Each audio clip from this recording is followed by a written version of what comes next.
అయితే operation సింధూర్తో justice జరిగింది అని చాలామంది చెప్తున్నారు. సో మీరేమనుకుంటున్నారు? మీ అభిప్రాయం ఏంటి?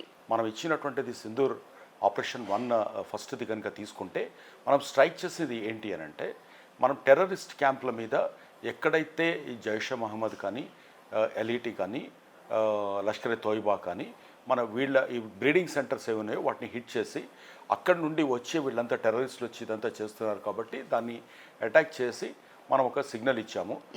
ఇచ్చేసి మేము సివిలియన్స్ మీద కానీ డిఫెన్స్ ఎస్టాబ్లిష్మెంట్స్ మీద కానీ ఫైనాన్షియల్ ఎస్టాబ్లిష్మెంట్స్ మీద కానీ కాలేదు అనేది. బట్ మనకు తెలుసు దాని తర్వాత రిటాలియేషన్ వస్తుంది అనేది. బట్ ఇన్ టోటో మనము ప్రపంచంలో ఉన్నటువంటి వివిధ దేశాలను మనం కూడా కాన్ఫరెన్స్లోకి తీసుకోవాలి. మనం యుద్ధాన్ని మనం ఎప్పుడు దాన్ని మనము ప్రేరేపించము, దాన్ని మనం స్వాగతించము అని మనం కూడా బయట అన్ని కంట్రీస్ చెప్తున్నాం. కాబట్టి ప్రతి కంట్రీకి ఒక ఇంటెలిజెన్స్ సిస్టమ్ ఉంటుంది.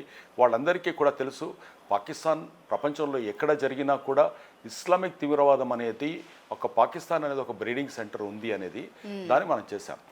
యాజ్ యు రైట్లీ సెడ్, అది మనకు నిజంగా దాంతో సొల్యూషన్ వచ్చిందంటే సొల్యూషన్ కాదు, it is only the beginning.